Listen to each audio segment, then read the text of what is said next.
Hey yo, what's up? It's me back with a reaction video. A spooky reaction video. So today I'll be reacting to The Lighthouse Keeper. It's a scary story animated. So let's get into the video.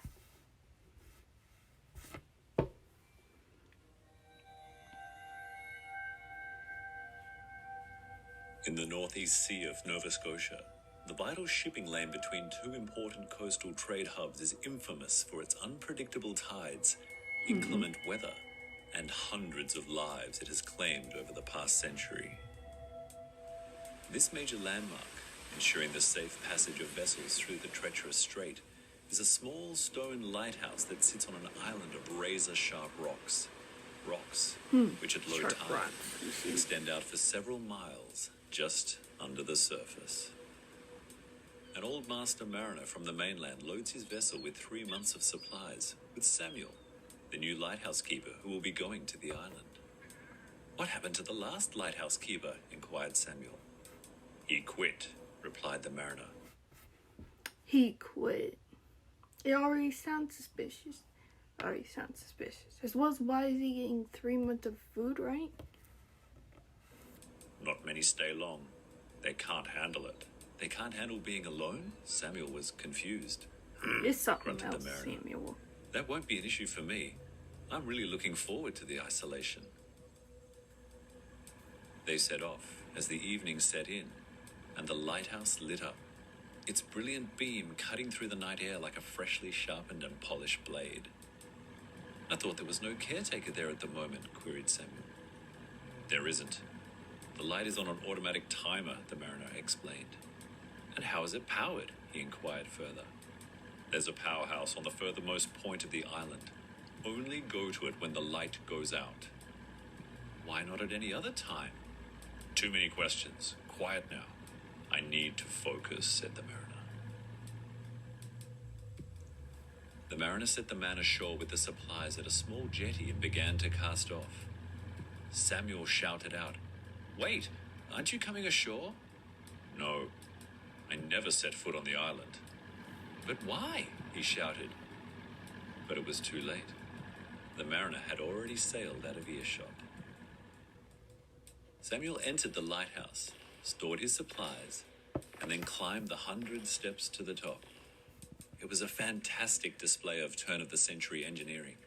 Huge industrial bulbs burned with incredible intensity behind massive Fresnel lenses, resulting in an amazing beam of light that pierced the sky around it for miles.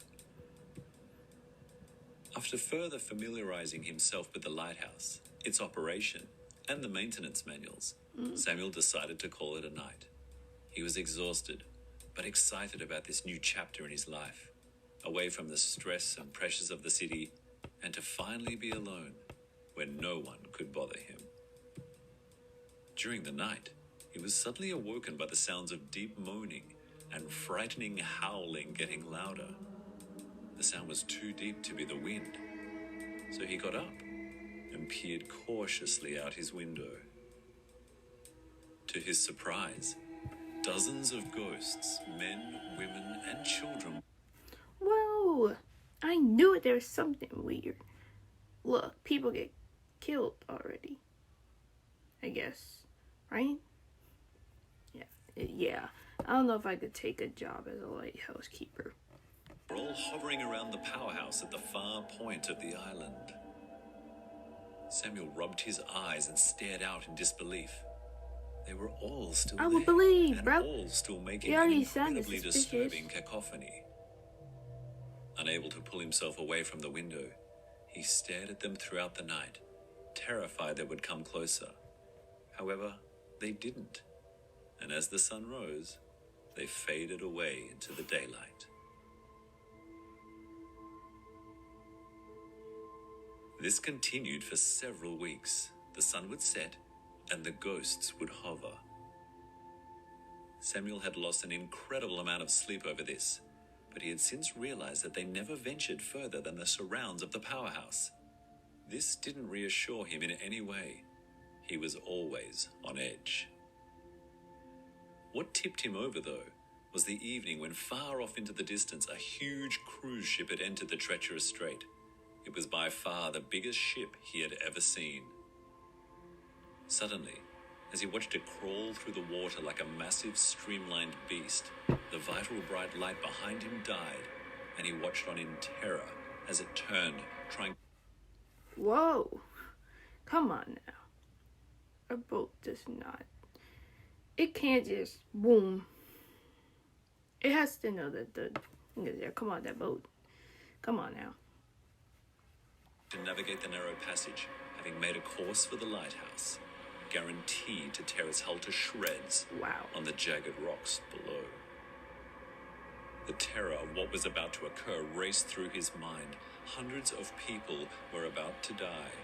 He had to restore the power, which meant entering the powerhouse that was surrounded by dozens of tortured spirits. The psychological battle that ensued next within his exhausted mind nearly broke him.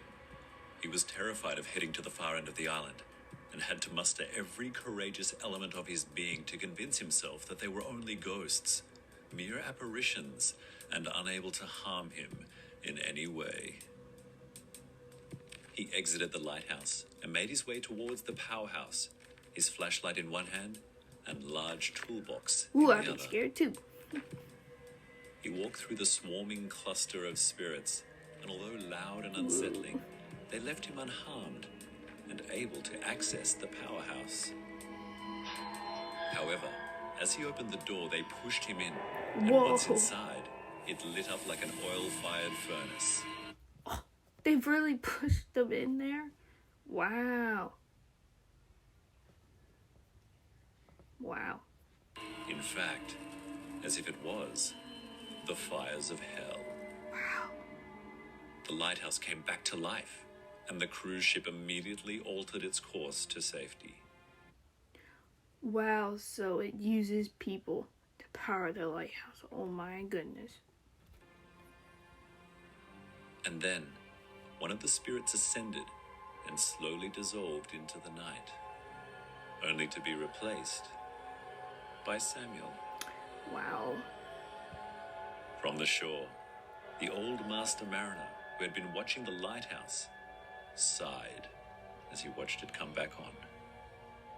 He then made a call to the local newspaper, once again placing an advertisement for yet another lighthouse keeper.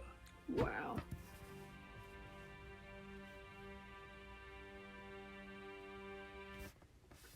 So that's it. That was a pretty good story. I mean, he became a ghost. Wow.